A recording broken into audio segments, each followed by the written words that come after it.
Red Bull's Horner extremely worried for the French Grand Prix. So we're going to be going through that in today's video, but make sure you like this video and don't forget to subscribe to the channel if you want more F1 content like this. So let's get straight into today's story. So Max Verstappen believes Red Bull is still chasing Ferrari for outright performance in Formula 1 this year, as the Italian team has enjoyed more dominant weekends in 2022. Now, as we all know, it is a bit of a close race between Ferrari and Red Bull, and Mercedes haven't really been in the picture, but Verstappen enters the weekend French Grand Prix at Paul Ricard, leading the F1 Drivers' Championship by 38 points from Ferrari's Charles Leclerc, and has a 6-race wins to his name. But the Dutchman has seen his points advantage reduce in the past 2 races, as Ferrari scored back-to-back wins at Silverstone and the Red Bull Ring. Although the competitive advantage has swung back and forth at the front of the pack this year, but Verstappen felt that there has never really been a dominant weekend for Red Bull. And I highly do agree with this. We have seen Red Bull, like it also mentioned before, at Silverstone and Red Bull Ring, where, Ferrari was definitely the better team out there. However, Red Bull hasn't been able to string a really dominant weekend together. Now, in general, I felt like at the beginning of the year, we were the ones like chasing and trying to beat Ferrari, Verstappen said. Then they had a few retirements, and we of course took advantage of that, or those strategy calls. So I think overall, we, from my feeling, are still doing a bit of chasing. Now, what I do really think he means by all of this is, yes, Red Bull has been getting lucky when it comes to Ferrari getting out of the race. We've had engines problem happen Ferrari here and there, which leave Red Bull a great opportunity to take advantage of that. But I think Verstappen, what he's trying to say here is that if they were going head to head, there's no problems with Ferrari's cars, that they would actually be chasing Ferrari instead of the other way around, which is what's being seen right now. Verstappen also pointed out how quickly the championship picture can change. Having seen his 46-point deficit to Leclerc after retiring from 2 of the first 3 races, swing into a 49-point advantage 6 races later. After Melbourne, I thought if there was a possibility we might be able to fight towards the end of the season back for a potential chance, Verstappen said.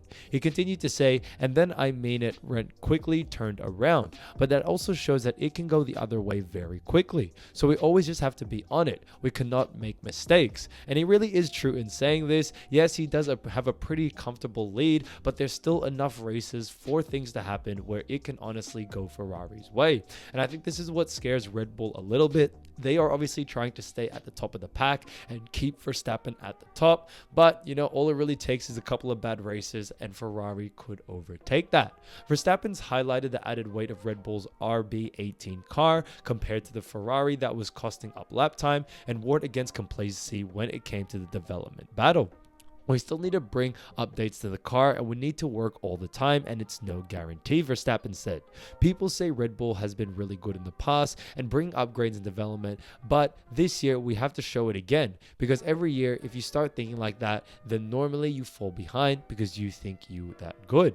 And I do really agree with what Verstappen says. I think that's what really makes him such a great driver. He doesn't really get complacent. Even if he has a 30-40 point lead, it doesn't really matter to Verstappen. He wants to know that he's going to win that title, and he will do whatever it takes. Okay, now Verstappen took pole and won the Spirit race at the Austrian Grand Prix 2 weeks ago, but could not compete with Leclerc over a race distance, as he was overtaken 3 times by the Ferrari driver.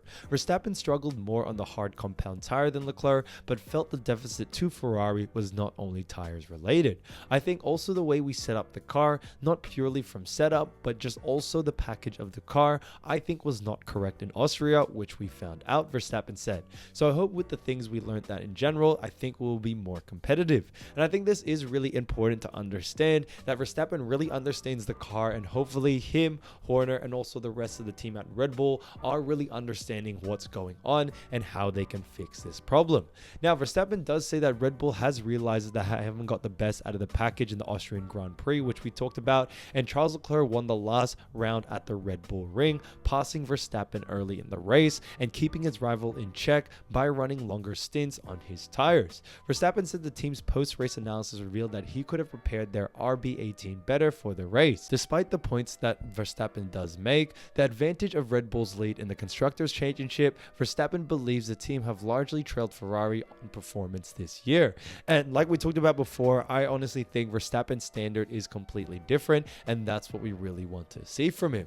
Now, speaking of Verstappen, he actually fought back as the FIA tensions flare up, up and what you want to expect from the French Grand Prix that actually is coming up. So the second half of the F1 season begins with this weekend on the French Grand Prix as Verstappen looks to return to winning ways after suffering back-to-back defeats for the first time this year. Ferrari has rediscovered its form from the start of the year by winning the last two races, with Carlos Sainz winning at Silverstone and Charles Leclerc in Austria. At the Red Bull Ring, tensions frayed between the FIA and the drivers over a lack of consistency in decisions made by race control, an issue that had been hoped would be eradicated over the winter by changes to the race management structure.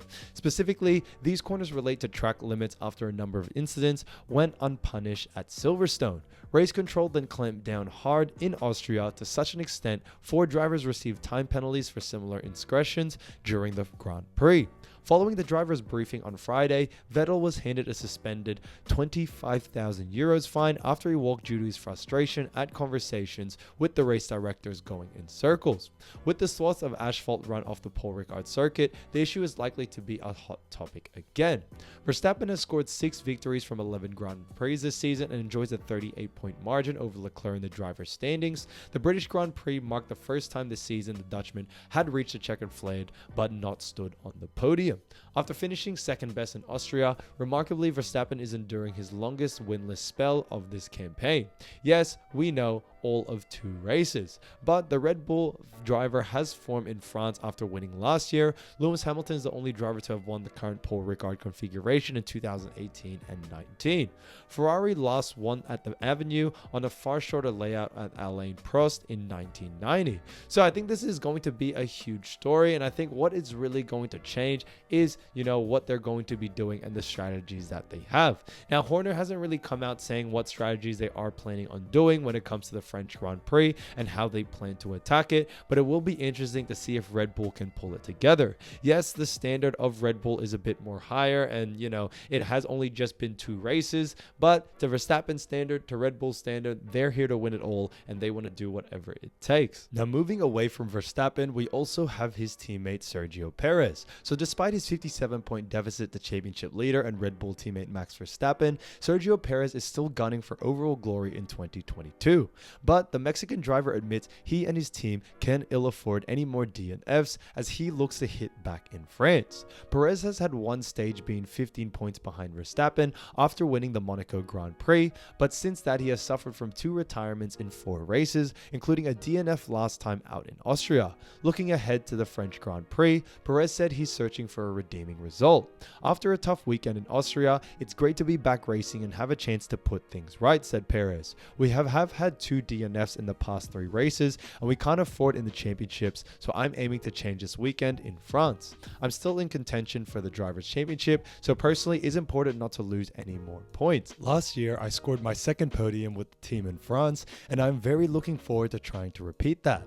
Paul Ricard is a challenging track because there are different racing lines you can take through the corners and it's not easy to know which is the best one to use.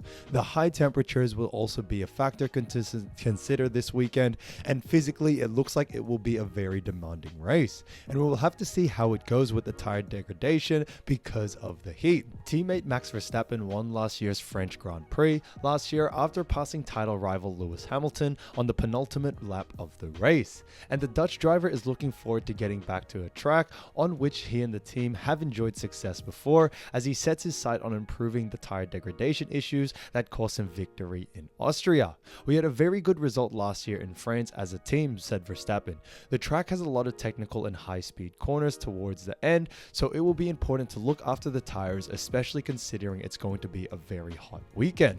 I'm looking forward to another race this week where we can hopefully improve our performance from Austria and learn from our result last time out, with Ferrari hoping to extend their streak to 3 consecutive wins and Mercedes pushing forward with even more upgrades in France, Red Bull as a stern test at circuit Paul Ricard. So it is going to be interesting to see how all of this does play out. Mercedes are catching up and Ferrari are doing a lot when it comes to pulling away. However, Red Bull as of right now still do stand at the top. So, being at the top of the leaderboard really does put a target on your back that all these teams are trying to chase after, and that's basically what's happening to Red Bull during these situations. But I think they really have done a great job in understanding what they can do to stay at the top and do whatever it takes to stay there as well. So when it comes to the French French Grand Prix, points leader and defending Formula 1 champion Max Verstappen enters Sunday's race as the favorite at plus 120, but there are 3 other drivers at plus 900 or better to win the race,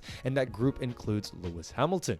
Hamilton had just finished 3rd in each of the past 2 races as Mercedes keeps finding more pace in its car, while Mercedes isn't nearly as fast as Ferrari and Red Bull, but the team has gotten closer to the top 2 teams, and that improvement is reflected in Hamilton's odds. So Sergio Perez, like we talked about before, is the number 4 favorite at plus 900. Mercedes George Russell is the number 5 favorite at plus 1,400, while Ferrari's Carlos Sainz is at plus 1,800. Sainz won the British Grand Prix and would likely have much better odds to win the race in normal circumstances, but he's facing a likely grid penalty after his engine blew up at the Austrian Grand Prix and would have to start back off the field. So, his odds aren't really looking too good. But, Verstappen still holds the number 1 spot when it comes to him eventually winning this race. I do think he is going to be able to do it, and I do think that Perez has a great chance maybe to even get back to back and get that 2nd place. But, it does seem that Perez isn't going to just support Verstappen and come in 2nd place. He wants to win it, and he wants to win it all, and that competitive between the two is really what makes Red Bull such a special team. So let me know down in the comments who you think is going to win the race, who's going to come 2nd, and who's going to come 3rd. Also, guys, it would mean the world if you could subscribe to the channel and like this video. We are growing each and every single day, and I absolutely love the love you guys have been giving me on these videos, so I'll continue to make them for you. So thanks so much for watching, guys, and I'll see you soon. Peace.